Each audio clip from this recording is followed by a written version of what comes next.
TV 24 news ವಾಹಿನಿಗೆ ಸ್ವಾಗತ.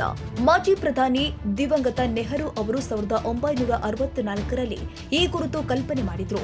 ಈಗ ಇದು ಯಾವ ರೀತಿ ಇದೆ ಗೊತ್ತಿಲ್ಲ ಎಂದು ಒನ್ ನೇಷನ್ ಒನ್ ಎಲೆಕ್ಷನ್ ವಿಚಾರವಾಗಿ ಸಚಿವ ಸಂತೋಷ್ ಲಾಡ್ ಹೇಳಿಕೆ ಕೊಟ್ಟಿದ್ದಾರೆ. ಬೆಳಗಾವಿಯಲ್ಲಿ ಮಾಧ್ಯಮಗಳ ಜೊತೆ ಮಾತನಾಡಿದ್ರು. ಡಿಜಿಟಲ್ ಮಾಧ್ಯಮ Khelo India, make in India ಘೋಷಣೆಗಳಾಗಿದೆ. ಜಿಎಸ್ಟಿ ಘೋಷಣೆ ಮಾಡಿದ್ರು, ಆದರೆ ಘೋಷಣೆಗಳ ಪರಿಣಾಮ ಏನಾಗಿದೆ ಅಂತ ಹೇಳಲಿ, ಇವುಗಳ ಮೇಲೆ ಅಭಿವೃದ್ಧಿ ಏನಾಗಿದೆ ಅಂತ ಹೇಳಲಿ, ಮೇಕ್ ಇನ್ ಇಂಡಿಯಾ ಏನಾಯಿತು ಅಂತ ಸಂತೋಷ್ ಲಾಡ್ ಪ್ರಶ್ನೆ ಮಾಡಿದ್ದಾರೆ. One nation one election slogan ಆಗಬಾರದು, ಇದು ಪ್ರಚಾರ ಆಗಬಾರದು, ಏನು ಮಾಡ್ತಾರೆ ಹೇಳಲಿ.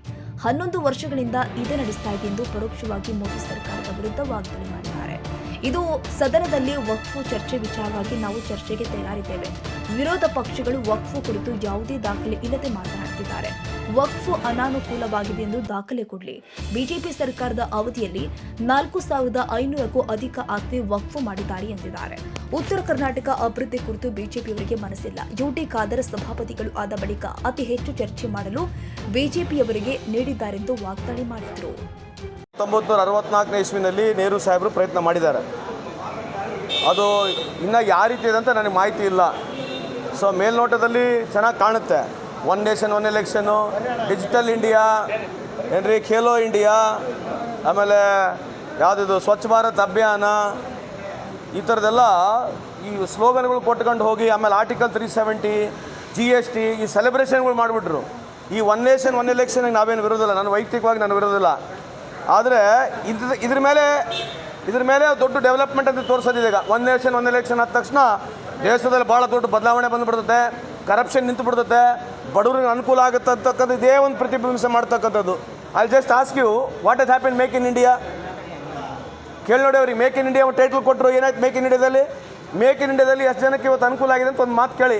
ಬರೀ ವಾಟ್ಸಪ್ನಲ್ಲಿ ಟ್ವಿಟರ್ನಲ್ಲೇ ನೋಡ್ತೀವಿ ನಾವು ಮೇಕ್ ಇನ್ ಇಂಡಿಯಾ. ಇದೇ ಥರ ಸ್ಲೋಗನ್ಗಳು ಕೊಡ್ತಾರೆ. I definitely welcome it.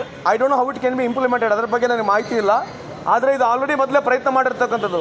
ಇದ್ರ ಬಗ್ಗೆ ಮಾತಾಡಲ್ಲ ಅವರು. ಇದು ಏನೋ ಹೊಸದಾಗಿ ಭಾಳ ವಿಭಿನ್ನವಾಗಿ ಮಾಡಿರ್ತಕ್ಕಂಥದ್ದು. ಈ ಥರ ಪಬ್ಲಿಸಿಟಿ ಚಾಲೂ ಮಾಡ್ತಾರೆ. Let us see how it is going to be. Nehru ಅವ್ರದ್ದು ಕಾಪಿ ಮಾಡಿದ್ದಾರೆ ಅಂತ ಕಾಪಿ ಮಾಡೋರು ಅಂತ ಹೇಳಿಲ್ಲ, ಈ ಒಂದು ಪ್ರಯತ್ನ ಆಗಿದೆ ಅಂತ ಹೇಳಿ. ಸರ್ಕಾರಗಳೆಲ್ಲ ಕಾಪಿನೇ ಮಾಡಬೇಕಾಗತ್ತೆ. We are all in democratic system. ಡೆಮೋಕ್ರಸಿನಲ್ಲಿ ಯಾರೇ ಒಬ್ಬರು ದೇವರನ್ನು ನಡೆಸೋಕ್ಕಾಗಲ್ಲ. ನಾವು 3 ಟೈರ್ ಸಿಸ್ಟಮಲ್ಲಿ ಇದ್ದೀವಿ. ನಾವು ಯೂನಿಯನ್ ಆಫ್ ಸ್ಟೇಟ್ಸ್ ಇದ್ದೀವಿ. ಸ್ಟೇಟ್ಗಳೇ ಬೇರೆ ರೀತಿ ನಡೀತವೆ, ಸೆಂಟ್ರಲ್ ಬೇರೆ ರೀತಿ ನಡೀತವೆ. ಯಾರೋ ಒಬ್ಬರು ಮೇಲೆ ಇದ್ದಾರೆ, ಅಲ್ಲಿದ್ದಾನೆ ಇಡೀ ದೇಶ ನಡೀತಕ್ಕಂಥದ್ದಲ್ಲ. ಎಲ್ಲರೂ ಸೇರಿದ್ರೆ ಒಕ್ಕೂಟ ವ್ಯವಸ್ಥೆ ಅಂತಂದ್ರೇನು? ಒಕ್ಕೂಟ ವ್ಯವಸ್ಥೆಯಲ್ಲಿ ನಾವೆಲ್ಲ ಸೇರಿದರೆ ದೇಶ ನಡೀತಕ್ಕಂಥದ್ದು. ಅದು 11 ವರ್ಷದಿಂದ ಇದನ್ನೇ ನಡೆಸಲಿ. ಅದಕ್ಕೆ ನಾನು ಅದ್ರ ಬಗ್ಗೆ ಜಾಸ್ತಿ ಮಾತನಾಡಕ್ಕೆ ಹೋಗಲ್ಲ. ಚರ್ಚೆ ಮಾಡೋಕ್ಕೆ ರೆಡಿ ಇದೀವಲ್ಲ. We are ready to any debate ಇದ್ದರೆ ಸರ್ಕಾರ ವಿ ಆರ್ ರೆಡಿ ಟು. ನಾವು ಅದನ್ನ ಯಾವುದೇ ಡಿಬೇಟ್ ಇದ್ದರೆ ಸ್ವಾಗತ ಮಾಡ್ತೀವಿ, ಚರ್ಚೆ ಇದ್ರೆ ಕೂಡ ಸ್ವಾಗತ ಮಾಡ್ತೀವಿ. ಅವ್ರಿಗೆ ಇಂಟ್ರೆಸ್ಟ್ ಇಲ್ಲಲ್ಲ. ಈಗ ನೀವು ಕೇಳಬೇಕಲ್ಲ, ಯಾಕೆ ವಕ್ಫ್ ಇಂಪಾರ್ಟೆಂಟ್ ಆಗಿ ತೊಗೊಳ್ತಿದ್ರಿ? ನಿಮಗೂ ಆದಷ್ಟು ಮಾಹಿತಿ ನಿಮಗಿದೆ. ಏನಂತದ್ದು ಏನು ಅಗಾತ ಏನಾಗಿದೆ, ಏನೇನು ಇದೆಯಾ? ಒಂದು ಡಾಕ್ಯುಮೆಂಟ್ ಇದೆಯಾ? ಇಷ್ಟುವರೆಗೆ ತಾವು ಕೊಟ್ಟಿದ್ದೀರಿ. ನಮ್ಮ ವಕ್ಫ್ನಲ್ಲಿ ವಿಚಾರದಲ್ಲಿ ಭಾಳ ಜನ ಮಾತಾಡಿದ್ದಾರೆ. ಒಬ್ಬರೇನೋ ನೇರವಾಗಿ ಡಾಕ್ಯುಮೆಂಟ್ ಕೊಟ್ಟಿದ್ದಾರೆ ನಿಮಗೆ ಇಲ್ಲಿವರೆಗೆ? ವಕ್ಫ್ಲಿಂದ ಹಿಂಗೆ ಅನಾನುಕೂಲ ಆಗಿದೆ ಅಂತ ಇಡೀ ಕರ್ನಾಟಕದ ಯಾವುದೋ ಒಂದು ಡಾಕ್ಯುಮೆಂಟ್ ಕೊಟ್ಟಿದ್ದಾರಾ? ನಿಮಗೆ ಪತ್ರಿಕಾ ಮಾಧ್ಯಮ ಕೊಡ್ಬೋದಲ್ಲ? ಇವತ್ತುವರೆಗೆ ಯಾಕೆ ಒಂದು ಡಾಕ್ಯುಮೆಂಟ್ ಕೊಟ್ಟಿಲ್ಲ? ಇವ್ರ ಕಾಲದಲ್ಲಿ 4567 ಇದೇ ಥರ ಮುಟೇಷನ್ ಚೇಂಜ್ ಆಗಿದ್ದಾವೆ ಇವ್ರ ಕಾಲದಲ್ಲಿ. ಅದ್ರ ಬಗ್ಗೆ ಚರ್ಚೆ ಮಾಡ್ತಾರಾ? ಇವ್ರ ಕಾಲದಲ್ಲಿ ಮಾಡಿರ್ತಕ್ಕಂಥದ್ದು ಬೇರೆ, ನಮ್ಮ ಕಾಲದಲ್ಲಿ ಮಾಡಿರ್ತಕ್ಕಂಥದ್ದು ಬೇರೆ ಆಗುತ್ತಾ? ಎಲ್ಲೇ ಈಗ ಬೆಳಗಾವಿ ಆದಷ್ಟು ಆಲ್ಮೋಸ್ಟ್ 1 ವಾರ ಮುಗಿದೋಯ್ತು ಸರ್. ಬೆಳಗಾವಿ ಆಗಲಿ ಉತ್ತರ ಕನ್ನಡ ಬಗ್ಗೆ ಚರ್ಚೆನೇ ಆಗ್ತಾ ಇಲ್ಲ. ಅಲ್ಲ, ಅವ್ರಿಗೆ ಇಂಟ್ರೆಸ್ಟ್ ಇಲ್ಲ ಅಲ್ರಿ ಚರ್ಚೆ ಮಾಡೋಕ್ಕೆ. ಈ ಥರ ಅಸೆಂಬ್ಲಿ ನಾನು ನಿನ್ನೆ ಹೇಳ್ತಾ ಇದ್ದನಲ್ಲ, ಯುಟಿ ಖಾದರ್ ಸ್ಪೀಕರ್ ಆದ್ನಂದಾಗ ನಂಬರ್ ಆಫ್ ಅವರ್ಸ್ ಅವ್ರು ಎಷ್ಟು ಅವಕಾಶ ಮಾಡಿಕೊಟ್ಟಿದ್ದಾರೆ ಹೌಸಲ್ಲಿ ನೋಡಿ. ಯುಟಿ ಖಾದರ್ ನಮ್ಮ ಸ್ಪೀಕರು ಇಲ್ಲಿವರೆಗೆ ನಮ್ಮ ರಾಜ್ಯದ ಸ್ಪೀಕರ್ ಆಗಿದ ನಂತರ ಇವ್ರು ನಂಬರ್ ಆಫ್ ಅವರ್ಸ್ ಡಿಬೇಟಿಗೆ ಜಾಸ್ತಿ ಅವರ್ಸ್ ಕೊಟ್ಟಿರ್ತಕ್ಕಂಥದ್ದು ಇವರೇ. ಆಮೇಲೆ ನಮ್ಮ ಸರ್ಕಾರನೇ ಅಸೆಂಬ್ಲಿಗಳು ಜಾಸ್ತಿ ಕರೆದಿರ್ತಕ್ಕಂಥದ್ದು. ಡಿಬೇಟಿಗೆ ಕರೆಯೋದು ಬಿಟ್ಟರೆ ಇದನ್ನೆಲ್ಲ ಪೊಲಿಟಿಸೈಸ್ ಮಾಡಿದ್ರೆ ನಾವೇನು ಮಾಡೋಕ್ಕಾಗುತ್ತೆ?